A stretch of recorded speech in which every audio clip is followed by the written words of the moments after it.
Palavra da salvação. Glória a vós, Senhor. Podemos aplaudir o Santo Evangelho.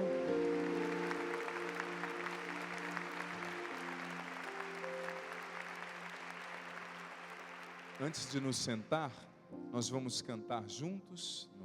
Já quer sentar, né? Estou de olho. Antes de sentar, vamos cantar um pouco juntos?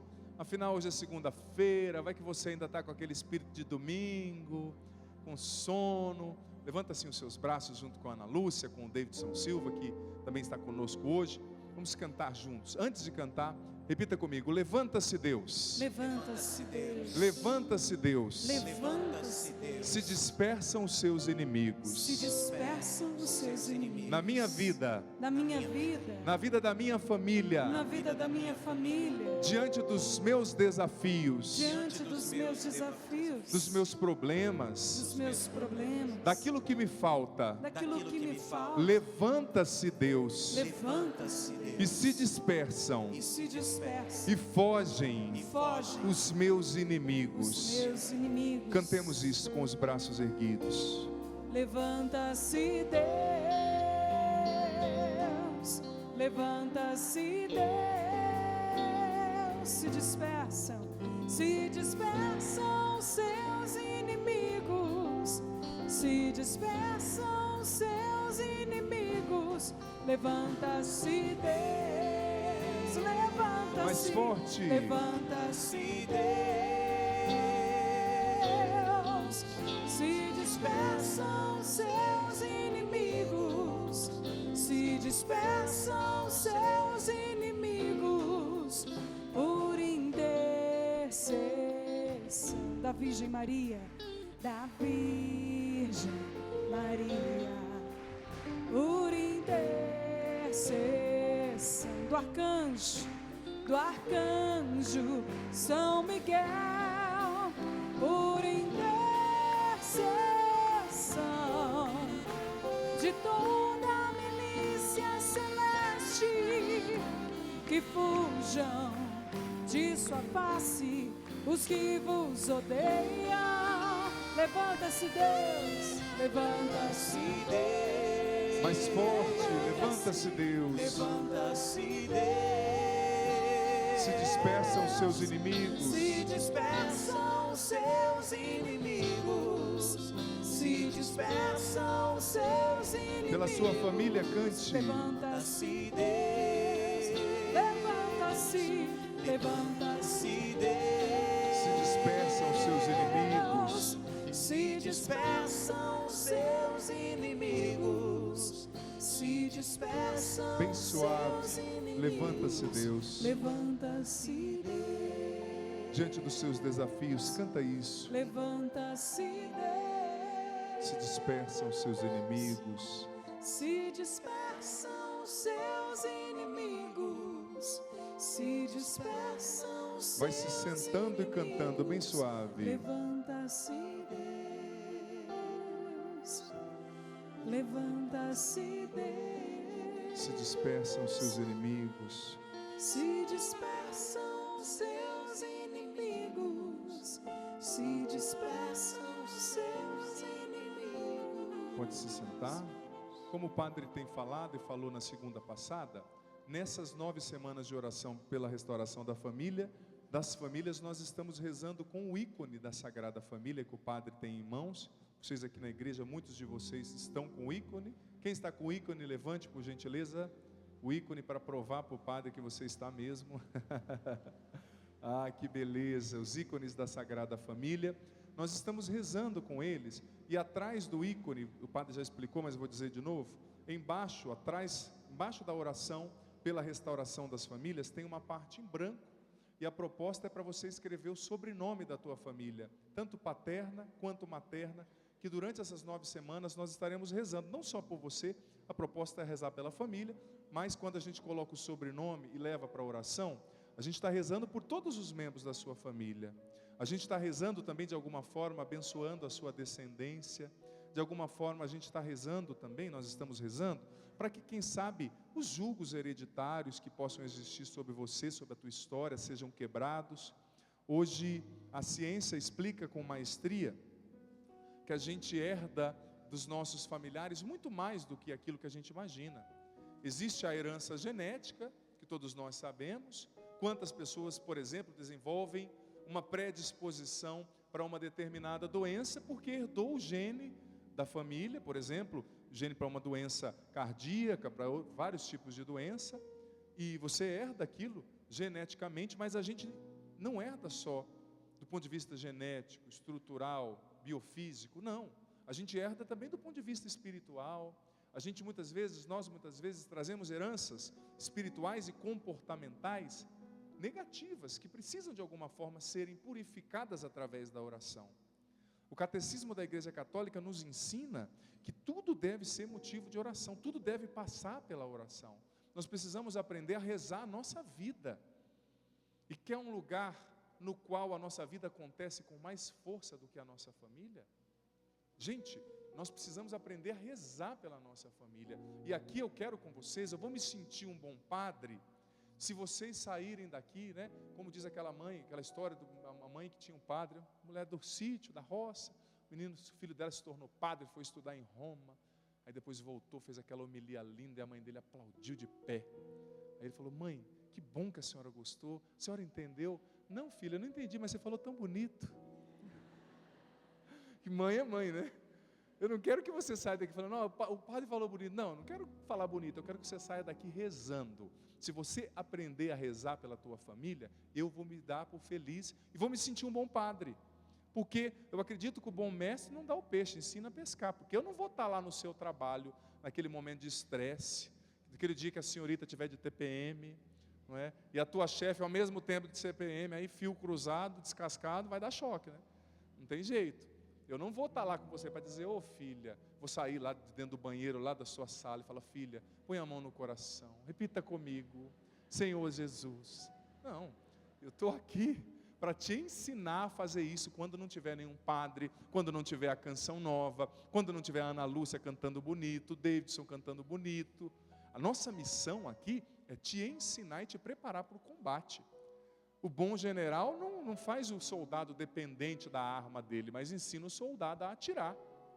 E meu filho, minha filha, me perdoe a honestidade. Se você não percebeu ainda, deixa o padre te dizer, você está numa guerra espiritual, numa guerra moral, numa guerra ética, numa guerra social. Infelizmente, existem muitas forças convergindo no nosso tempo para a destruição da família. Existem muitas ideologias entrando sorrateiramente na nossa casa para provocar o adultério, para provocar a divisão entre pais e filhos, para provocar o ódio, para provocar tantas coisas ruins, tantos modismos que vão entrando nas nossas casas e que vai fazendo com que você não aceite mais o amor do teu pai, porque o teu pai é retrógrado, porque a tua mãe é cafona, outros termos que você quiser usar. Então nós estamos em uma guerra. Em uma guerra, vence quem usa as armas certas. Quem não usa a arma certa já começou a perder. Então a minha missão é ensinar você a rezar. E ensinar você a usar as armas certas. Você está no meio de um combate. Imagina você chega naquele combate, o inimigo com a metralhadora R-15, um tanque de guerra, e chega você lá com um pirulito. Não vem não que eu taco. O que o cara vai fazer? Primeiro vai rir, depois já era. Então não adianta você atirar com um pirulito no meio da guerra que você vive não, viu? No meio da luta, você que é vô e vó. Quantas avós e avós chegam em mim e me dizem: padre, meu neto está dando tanto trabalho, meu neto não quer saber de Deus, meu neto está nas drogas, meu neto acha que sabe tudo. Ou quantos pais e mães me dizem isso? Quantas esposas me dizem: padre, eu estou lutando pelo meu casamento, mas está difícil. Lutar, nós vamos lutar sim, diante dos nossos problemas, mas é preciso usar a arma certa. E sabe qual arma que eu quero te apresentar hoje? É uma arma muito potente, mas aparentemente, para quem não tem um olhar sábio, uma arma até desprezível aos olhos humanos, que é a arma da misericórdia. Você viu que na primeira leitura do livro do profeta Miqueias fala de um monte de coisa, fala do povo que está desprezando a Deus, mas no último versículo da primeira leitura, o versículo 8, Miqueias diz a seguinte coisa, Deus através do profeta, obviamente, Miqueias diz a seguinte coisa: já te foi dito, ó homem, e aqui homem ele está dizendo para o gênero humano, não é? Ele está expressando dessa forma. Foi-te revelado, aliás, ó homem, o que é o bem, o que o Senhor exige, espera de ti, principalmente praticar a justiça e amar a misericórdia. Olha o que o profeta está falando, já foi dito, não adianta você querer procurar outra coisa, Deus já falou. Tanto que no Evangelho, aqueles homens estão pedindo um sinal para Jesus, porque a fé deles era fraca, era baseada num show pirotécnico, e eles queriam que Jesus fizesse um show, sair fumaça, mas Jesus falou, não, já foi dito para vocês o que vocês têm que fazer. E a primeira leitura ratifica isso, Deus espera de nós a misericórdia, e essa, meus irmãos e minhas irmãs, é uma arma potentíssima, é uma arma que nós precisamos usar com sabedoria, com maestria no combate de cada dia, no seu trabalho, na sua casa, sobretudo na tua família, nos teus relacionamentos mais íntimos. A arma da misericórdia. Santo Tomás de Aquino, na sua Suma Teológica, dizia que Deus manifesta o seu poder, a sua força, usando a misericórdia. Porque quem é poderoso de verdade é capaz de perdoar. Porque quando você perdoa alguém, você mostra uma nobreza, você mostra que você não está nivelando por baixo, você está acima, porque você tem a nobreza de, mesmo se sentindo machucado, exercer o perdão, perdoar. E é assim que Deus manifesta o seu poder, exercendo a misericórdia. Claro que quando você machuca a perna, por exemplo, você levou pontos na perna, você vai olhar para aquilo ali, vai ver os pontos e vai lembrar daquela queda que você teve, isso é natural. Mas quando você não exerce a misericórdia, quando você não perdoa, além de olhar, ver aqueles pontos, se lembrar da queda, do momento sórdido ali que você viveu, caindo, você sente a dor novamente, porque a ferida não cicatrizou, ela está ali, mas quando você não perdoa, cada vez que você lembra, você revive aquela dor, você remoe aquele sentimento negativo, e você vai se destruindo pouco a pouco. Deus manifesta o seu poder, exercendo a misericórdia. Mas é interessante que hoje à tarde, eu estava lendo um trecho daquele livro fantástico, quem ainda não leu, eu aconselho a ler, o livro do Papa Francisco, chamado O Nome de Deus é a Misericórdia. Um jornalista italiano, chamado Andrea Tornielli, fez uma entrevista com o Papa Francisco, perguntando sobre o Papa Francisco, para o Papa Francisco, aliás, o que era a misericórdia, como viver esse ano santo da misericórdia, que foi proclamado em dezembro do ano passado e que nós estamos vivendo. E o Papa Francisco deu uma entrevista longa, com a sua simplicidade, com a sua sabedoria, e o Andrea Tornielli transformou em um livro. O Nome de Deus é Misericórdia. E me chamou tanta atenção quando eu li esse livro hoje à tarde, eu vi um pedaço desse livro, li aliás, que o Papa Francisco disse a seguinte coisa: nós só conseguimos entender o que é a misericórdia quando nós olhamos para nós mesmos, nos despimos, tiramos as nossas máscaras, reconhecemos a nossa miséria e acolhemos que Deus nos ama sem a gente merecer. Porque me perdoa, viu? Muitos de nós, claro, você se despe para tomar banho, eu acho que você não toma banho com roupa, né? Pelo menos eu penso que não, com touca de frio, mas a gente precisa se despir, sobretudo diante de Deus, porque Ele nos conhece.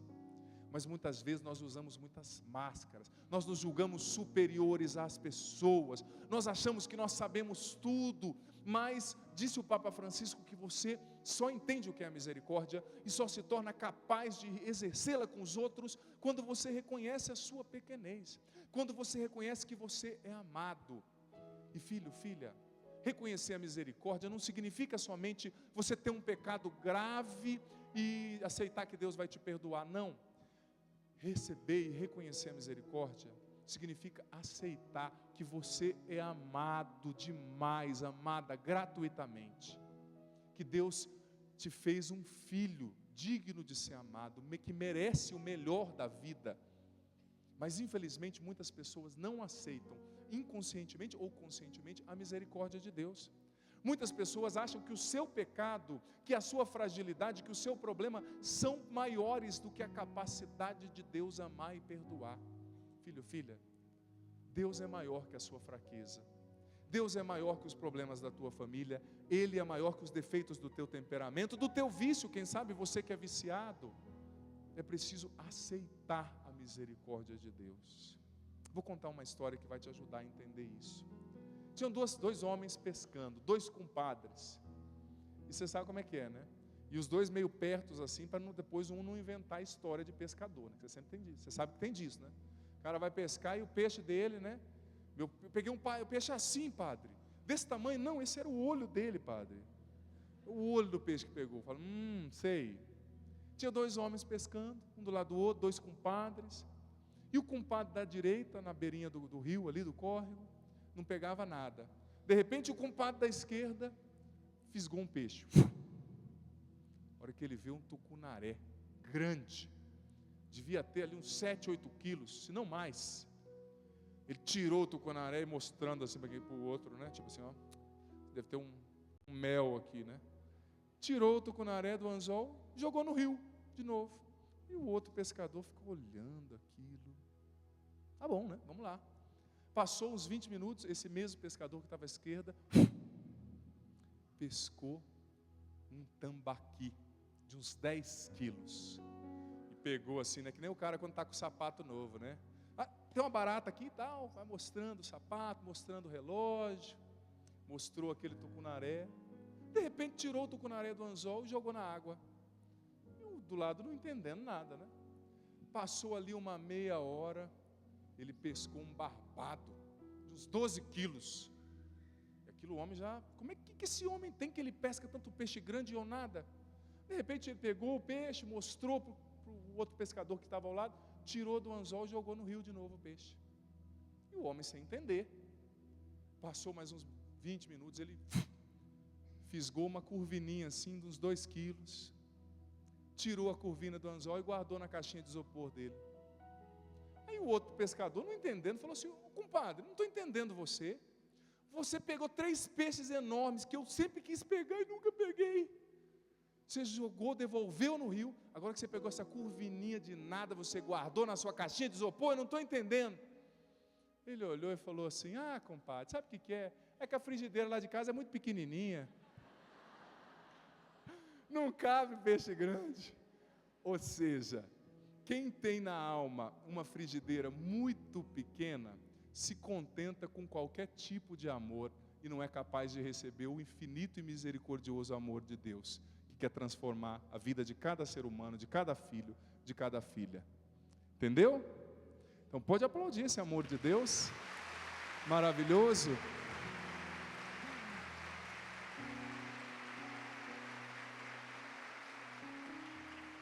E aí eu faço a pergunta, qual é o tamanho da frigideira do seu coração?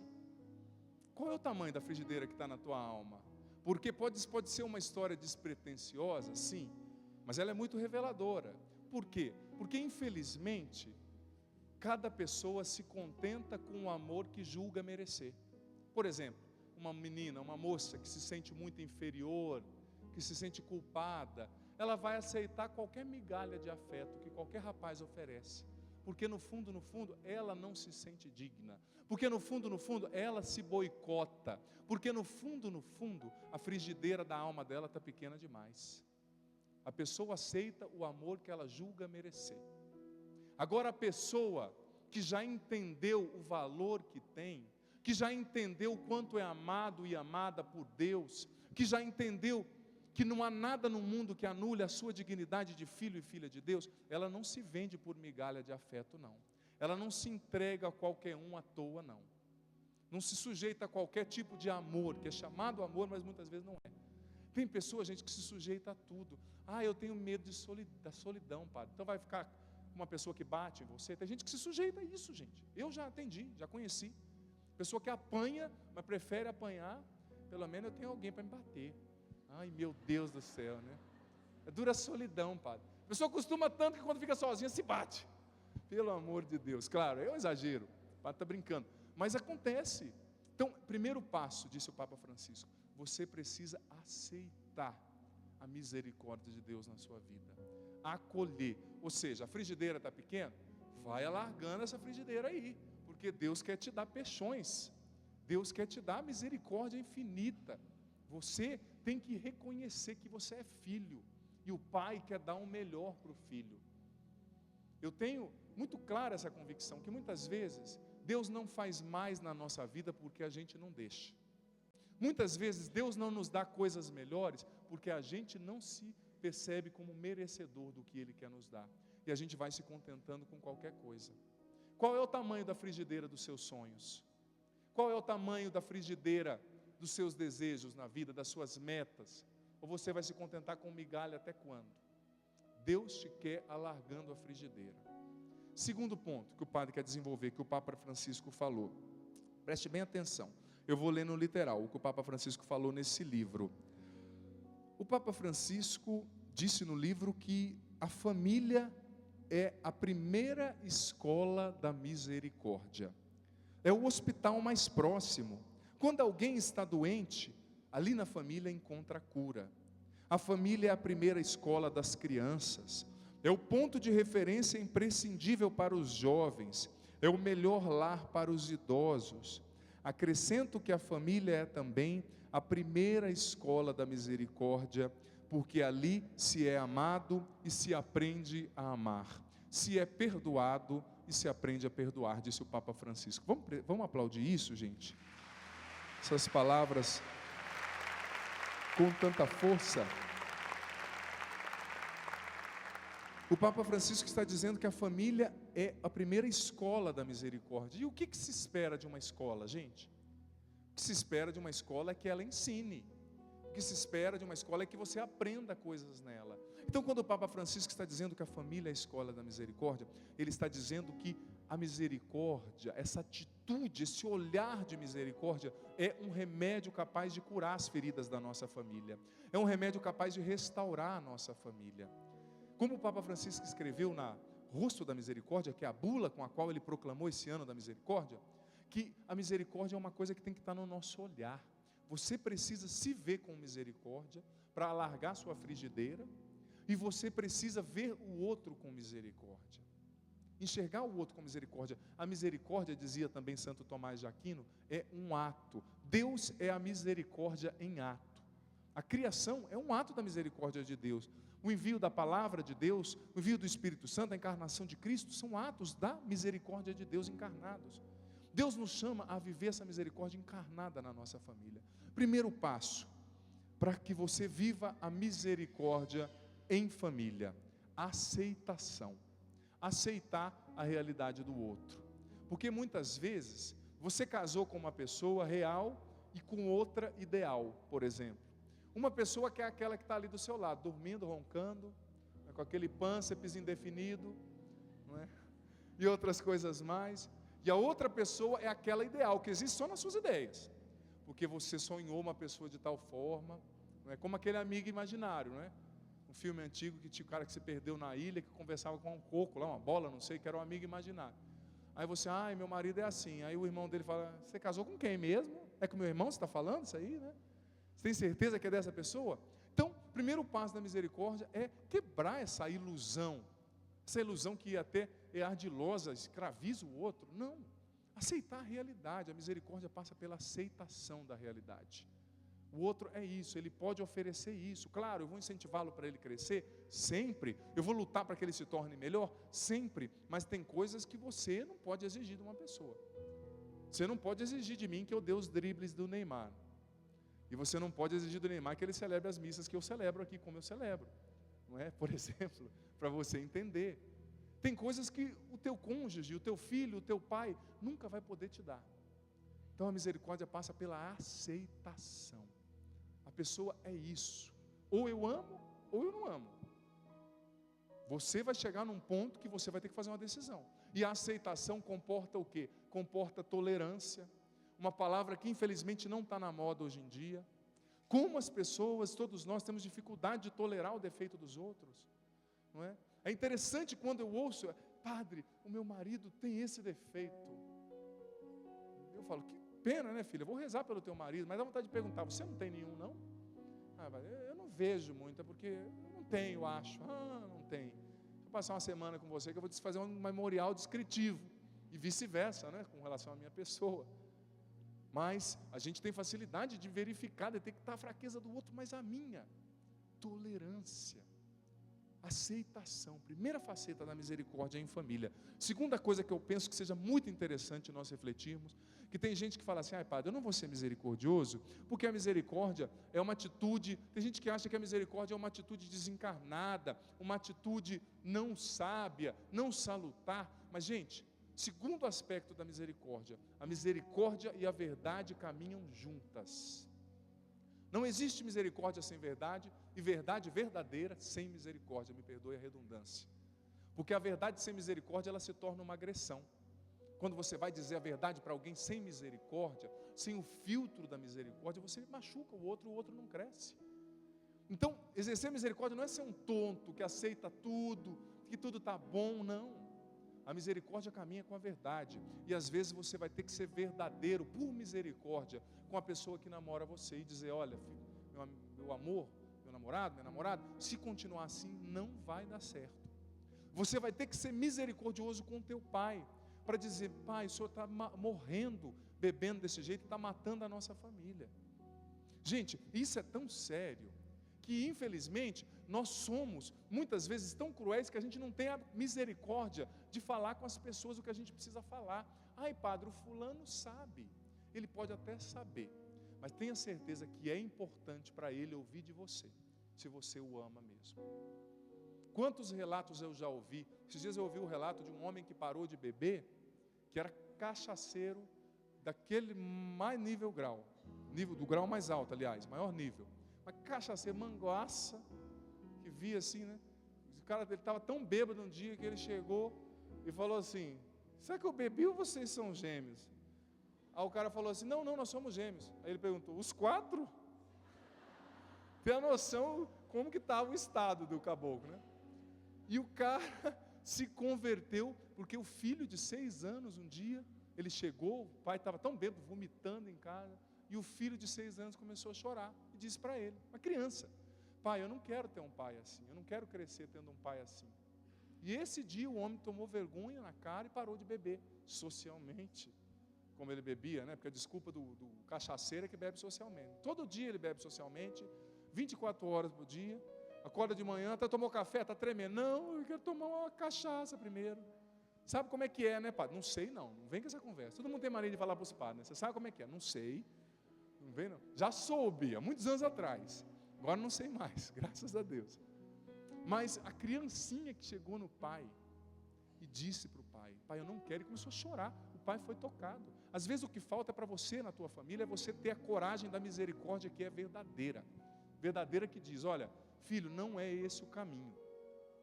A pessoa pode até caminhar, trilhar aquele caminho errado, mas tenha certeza que a tua voz vai fazer a diferença. Sobretudo para a tua própria consciência.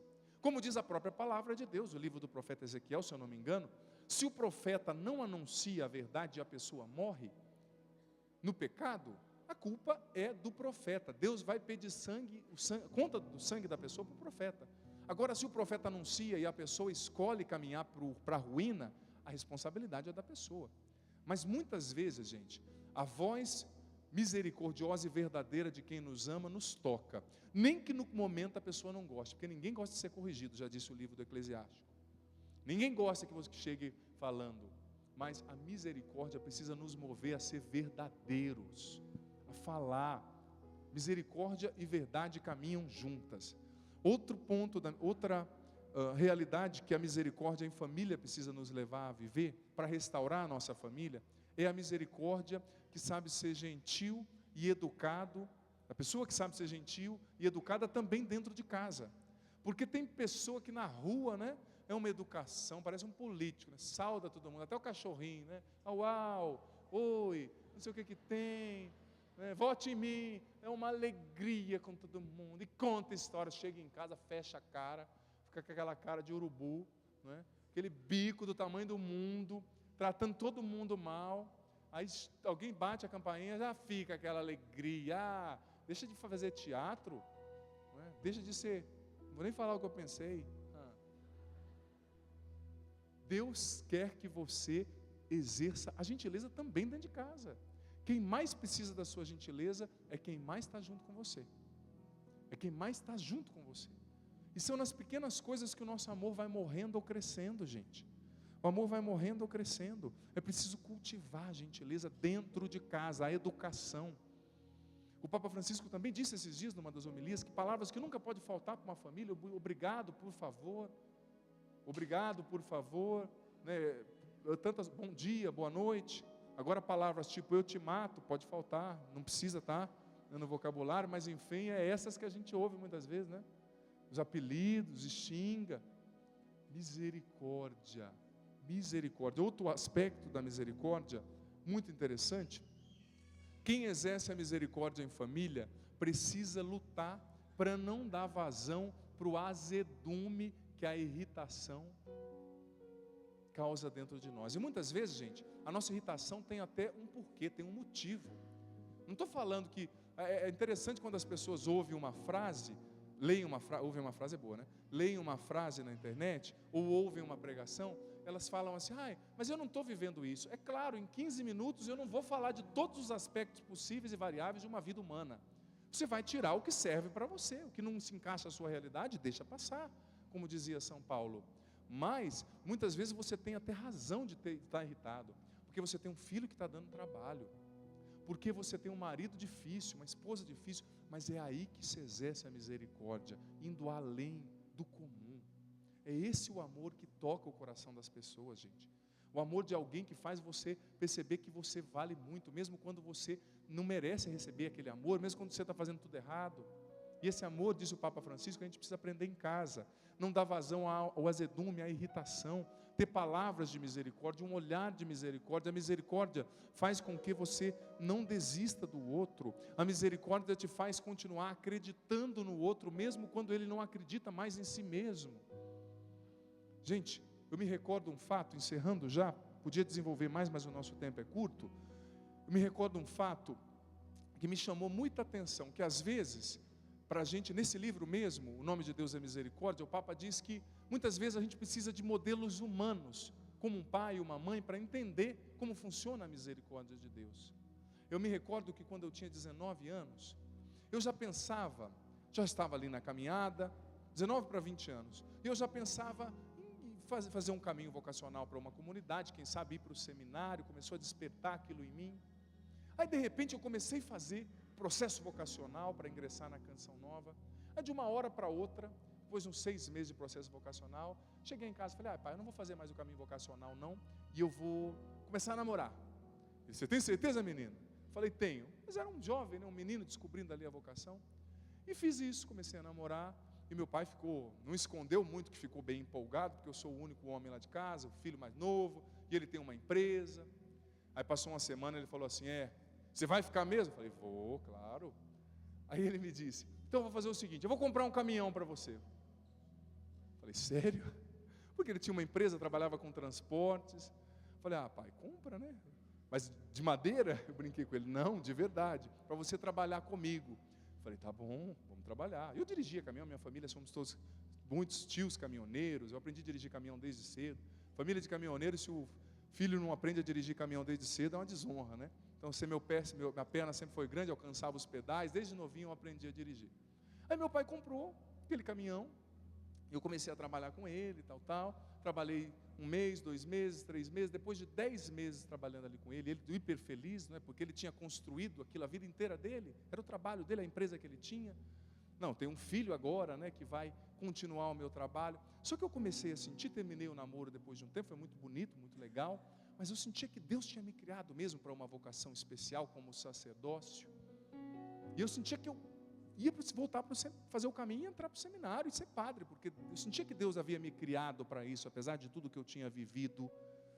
E eu falei: e agora para falar com meu pai? E um caminhão não é uma moto, né? É um investimento caro, bem caro naquela época. E eu falei: Jesus, como é que vai ser isso? Aí eu tinha terminado o namoro e fui trabalhando, mas ele foi percebendo que eu estava meio desmotivado. E ele me falou antes de comprar o caminhão: você tem certeza, meu filho? Eu tenho. E foi indo. Mas aconteceu, e eu ia embora, e o meu pai, com todo o sonho dele, ia para o bueiro ali, naquele momento, pelo menos do filho dele continuar o trabalho dele, e aquele investimento enorme, e o Brasil começou a viver uma recessão, isso foi, não me recordo, acho que foi no ano 2000, por aí. E um dia, eu e meu meu caminhão estava quebrado, e eu fui com ele fazer uma entrega, não me recordo, no caminhão.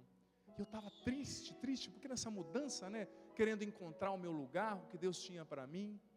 E o meu pai ali no caminhão, e ele é meu pai engraçado, gosta de contar piada, usa um chapéuzão assim engraçado, né?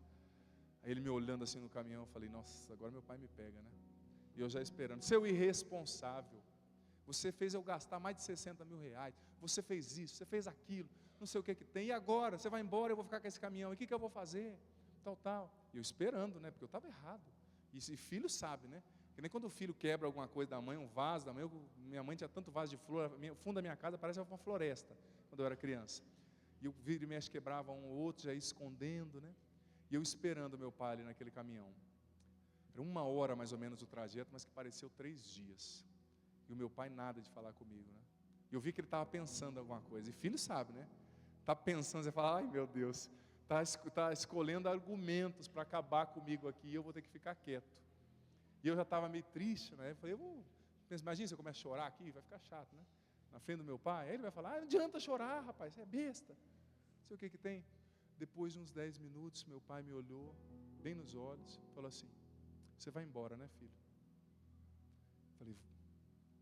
Parei, pensei, falei, vou pai, vou embora. Aí ele me olhou bem no fundo, sabe aquele olhar de pai mesmo assim, e falou, eu estava pensando uma coisa. Eu falei, já era, agora estou perdido, para não dizer outra coisa. Estava pensando numa coisa, já que você vai embora, eu podia fazer uma conta para você, e quando você precisasse eu te mandava dinheiro. Gente do céu, naquele dia, confesso para você, que eu entendi o jeito que Deus ama, porque meu pai tinha razão total para acabar comigo ali, mas ele foi capaz de ver além daquilo, e me disse com aquelas poucas palavras, meu pai não é um cara de ficar falando dos sentimentos, como a maioria dos nossos pais, né? Mas ele me disse em poucas palavras, não importa se você errou, eu te amo e continuo acreditando em você, segue o seu caminho. Foi isso que Deus me falou, e é isso que Deus te fala hoje. Eu acredito em você e na tua família, segue o teu caminho, eu sou o teu pai. Amém?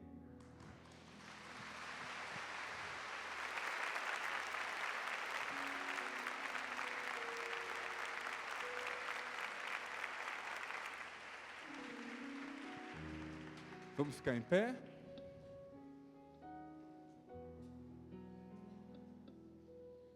Para viver a misericórdia em família, a gente precisa confiar na misericórdia de Deus. Confiar que Deus cuida de nós, mesmo quando a gente não merece. Vamos levantar os nossos braços mais uma vez?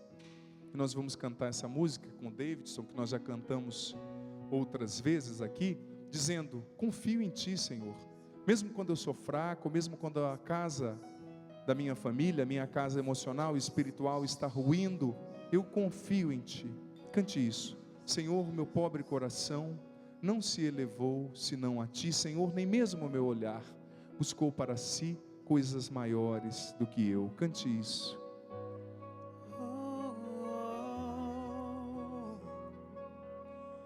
Senhor, meu pobre coração não se elevou senão a Ti, não se elevou senão a Ti. Senhor, nem mesmo o meu olhar, cante. Senhor, nem mesmo meu olhar buscou para si coisas maiores que eu. Buscou para si coisas maiores que eu. Por isso, na confiança e no amor, me dou a Ti. Na confiança e no amor, me dou descansarei a Ti. em Teu coração. Descansarei em Teu coração. Mesmo que todo mal do mundo eu viesse a cometer, Mesmo cante. que todo mal do mundo eu viesse a cometer, confiaria em Ti. Em Teus braços eu me lançaria, cante. Em Teus braços eu me lançaria. Confio em Ti, minha esperança. Confio em Ti, minha esperança. Confio sempre em Ti, meu Pai. Confio Cante. sempre em Ti. Confio em Ti. Minha esperança. Minha esperança, confio sempre em Ti. Levanta bem os teus braços. Você está cantando isso para Deus, que te olha com misericórdia, que olha a situação da tua casa, da tua família com misericórdia. Você vai levantar os seus braços e cantar com muita convicção. Por mais que a tua família hoje esteja, você humanamente olhe e ache que a tua família está num barco furado, por mais que você ache que a tua família está caindo, por mais que a tua esperança caiu ao chão, por mais que você esteja doente, triste, cante isso. Por isso, na confiança e no amor me dou a Ti, descansarei em Teu coração. Mesmo que todo o mal do mundo eu viesse a cometer, confiaria em Ti e em Teus braços eu me lançaria. Cante, solta a voz. Por isso na confiança e no amor me dou Descansarei. a Ti, descansarei em Teu coração. Mesmo que todo o mal do mundo eu viesse a cometer, Mesmo que todo o mal do mundo eu viesse a cometer, confiaria em Ti, confiaria em Ti. em Teus braços eu me lançaria. Em Teus braços eu me lançaria. Solta a voz, confio em Ti. Confio em Ti. Minha esperança, Ele é Tua esperança. Minha esperança. Solta a voz. Confio sempre em Ti. Mais forte, confio em Ti, Ele é Teu Pai. Confio em Ti. Minha esperança. Confio sempre em Ti. Só você e os instrumentos, confio em Ti. Mais forte, Ele é Teu Pai. Uma vez mais, confio em Ti.